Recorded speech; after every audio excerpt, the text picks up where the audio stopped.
Assalamualaikum warahmatullahi wabarakatuh. Hai masyarakat sabar. Minggu ini kita akan menyajikan informasi terupdate, aktual, dan berbagai informasi menarik lainnya seputar kota Samarinda. Selamat sepekan bersama saya Putri Anjoini di program Review Sabar Sepekan. Wali Kota Samarinda Andi Harun memastikan bahwa APBD perubahan tidak mengalami defisit. Pernyataan ini mengklarifikasi isu yang berkembang beberapa waktu terakhir bahwa Kota Samarinda mengalami defisit APBD akibat melesatnya prediksi sisa lebih penggunaan anggaran atau silpa.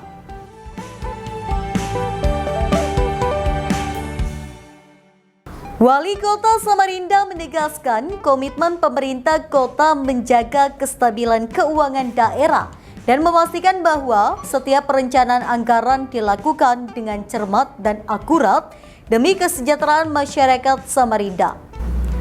Wali Kota Samarinda Andi Harun menghadiri rapat paripurna DPRD Kota Samarinda masa persidangan 2 tahun 2024 dengan agenda penandatanganan nota kesepakatan antara Wali Kota Samarinda dan DPRD Kota Samarinda terhadap perancangan KUA PPAS perubahan APBD Kota Samarinda tahun anggaran 2024. Ya, di APBD murni pasti Pak Barus itu pendapatan memproyeksi dana transfer daerah itu terdiri dari transfer pemerintah pusat dan antar daerah 3,4. Ternyata di proyeksi perubahan itu 4,153. Artinya apa yang kita targetkan melampaui hasilnya melampaui target. Kemudian apalagi PAD, PAD-nya lain-lain sah, 60 tetap. Apa yang naik lagi? Nih, pendapatan asli daerah yang di awal dulu murni ditarget oleh Bapenda itu 771 miliar. Ternyata dalam perjalanan pendapatan daerah kita mengalami kenaikan, melampaui target juga jadi 842.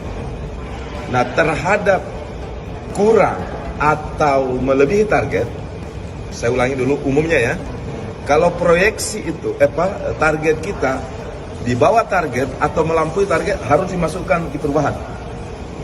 Jadi seandainya nih PAD yang ditarget 771, andaikan di bawah target katakanlah 600, maka APBD-nya pasti nggak 5,06.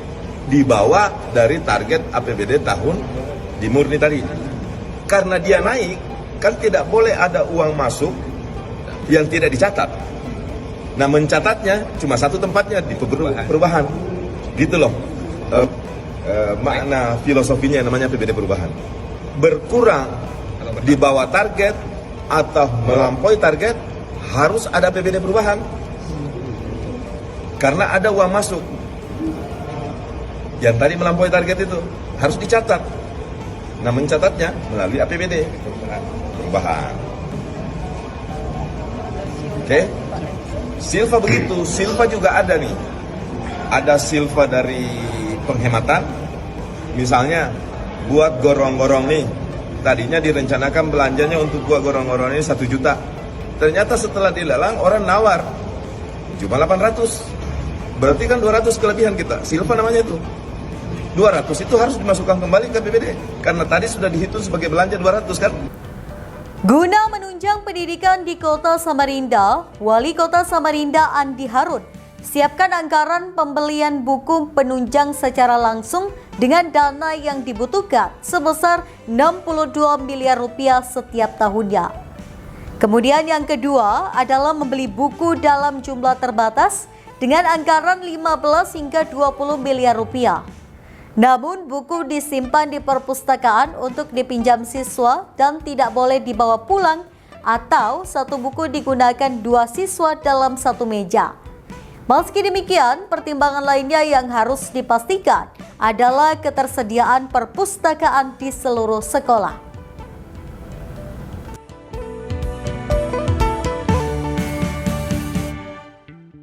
Ketiga, pemerintah menyediakan buku khusus untuk siswa yang tidak mampu dengan perkiraan dana 18 miliar rupiah. Buku penunjang diperuntukkan untuk 30% siswa yang tidak mampu di Kota Samarinda.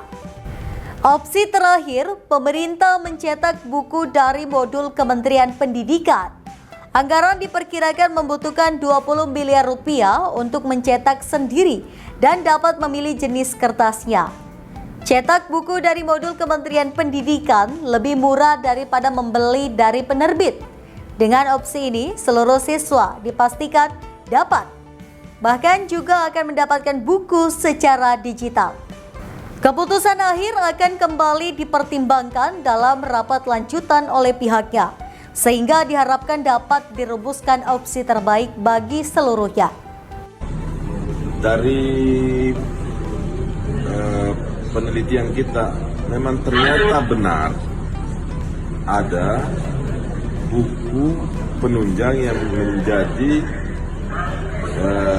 beban bagi siswa khususnya yang tidak mampu.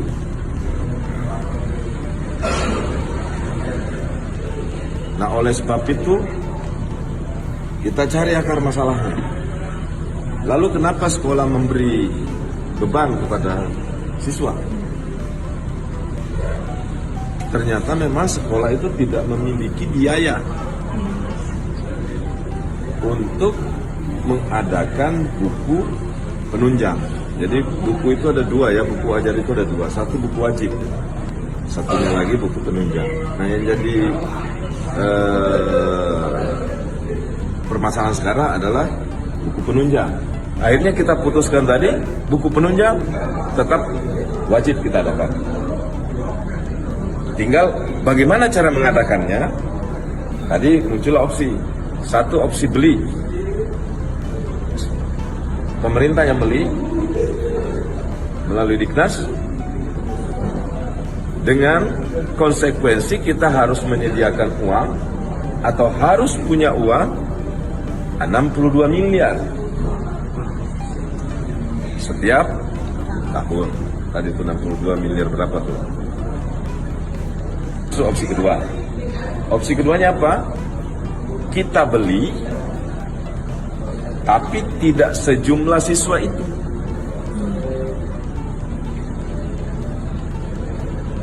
Siswanya kita nggak kasih buku, tapi ditaruh di perpustakaan.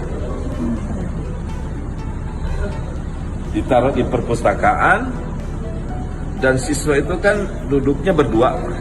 Berarti cukup satu buku penunjang, satu bangku. Nah, dihitung tadi dengan jumlah siswa itu, jumlah kelas dan segala macam, itu kira-kira diperkirakan dibutuhkan anggaran kalau opsi 2 ini antara 15 sampai 20 miliar. Kurang lebih sekitar itu. 15 sampai 20 miliar. Tapi bukunya nggak dibawa oleh siswa, tapi itu menjadi inventarisir sekolah. Itu opsi. Sama-sama membutuhkan uang tadi itu sebesar 15 sampai 20 miliar. Yang ketiga opsinya adalah oke, kita beli. Dalam upaya meningkatkan kesejahteraan masyarakat Kota Samarinda, Wali Kota Andi Harun meluncurkan program Probebaya, sebuah inisiatif yang memberikan dana sebesar 100 juta rupiah kepada setiap RT atau rukun tetangga di seluruh kota. Program ini merupakan bagian dari komitmen pemerintah Kota Samarinda untuk memberdayakan masyarakat secara langsung dan efektif. Program Probebaya telah memberikan dampak positif yang signifikan. Warga di setiap RT kini memiliki kesempatan untuk mengelola dana tersebut sesuai dengan kebutuhan dan prioritas lingkungan mereka. Ini mencakup pembangunan sarana dan prasarana, serta penyelenggaraan pelatihan dan penyuluhan yang bertujuan untuk meningkatkan perekonomian lokal.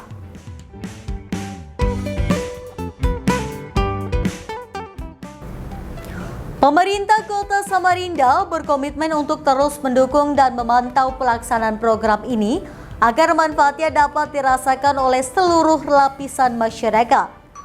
Program Probebaya diharapkan dapat menjadi model inspiratif bagi kota-kota lain dalam upaya pemberdayaan masyarakat dan pembangunan berbasis komunitas. Oke, dari awal Probebaya muncul kami sangat optimis bahwa program ini sangat memberikan perubahan dan aktualisasinya dari 2021 kami sebagai pilot project sudah sangat bermanfaat dan sangat dirasakan oleh warga. Sampai tahun 2024 ini warga semua salut dan bangga atas program ini. Baik, dari tahun 2001 kita sudah membangun perpustakaan digital, lalu tahun 2002 kita kembangkan di Taman Baca Masyarakat, 2023 kita kembangkan lagi sayap-sayapnya ke Taman Baca Masyarakat, 2024 ini kita perapian bahu jalan sebagai tempat olahraga untuk warga di setiap akhir pekan. Kami sangat berharap bahwa program ini menulurkan banyak manfaat lagi dengan adanya program Badan Usaha Milik RT yang dicanangkan oleh Bapak Wali Kota. Kami rasa ini merupakan penuluran dari apa yang diharapkan dari Probebaya. Jadi kemandirian muncul dari program Probebaya ini.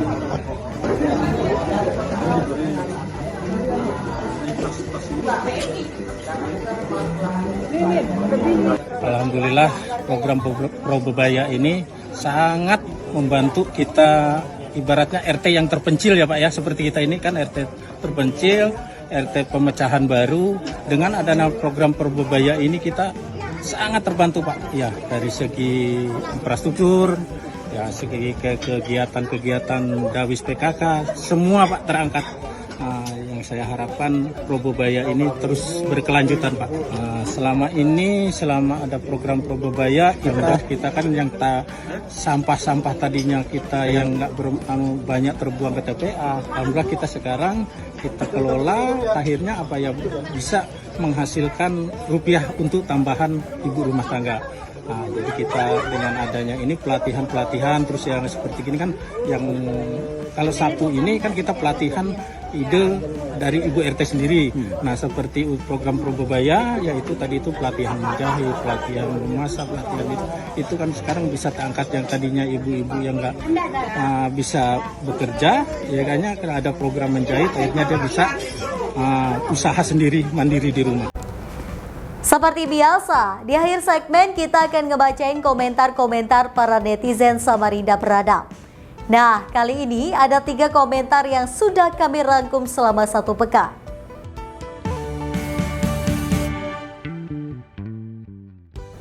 Oke, langsung saja kita bacakan komentar yang pertama dari @anum722. Serasa ikut perkuliahan Pak Wali, terima kasih sudah mengedukasi warganet dan warga kota Samarinda secara umum. Sehat selalu Pak Dokter. Emang, cocoknya Pak Andi Harun itu jadi dosen apa jadi wali kota? Kalau jadi dosen ya mungkin cocok aja kali ya, kan sudah doktor tuh. Tapi terima kasih ya sarannya. Mudah-mudahan Bapak Andi Harun dipanjangkan umurnya, sehat selalu dan terus berjuang untuk perubahan kota Samarinda. Terima kasih. Selanjutnya kita akan bacain komentar yang kedua dari @guantengin Andi. Mantap kinerjanya, surplus ABBN dan APBNP, keren kinerjanya. Kayaknya Bapak ini salah tulis, APBN jadi ABBN. Tapi nggak apa-apa, namanya juga salah pencet ya kan Pak ya. Yang penting paham aja kan maksudnya. Terima kasih ya Bapak ganteng. Di komentar yang terakhir ada dari @Jelita Karya.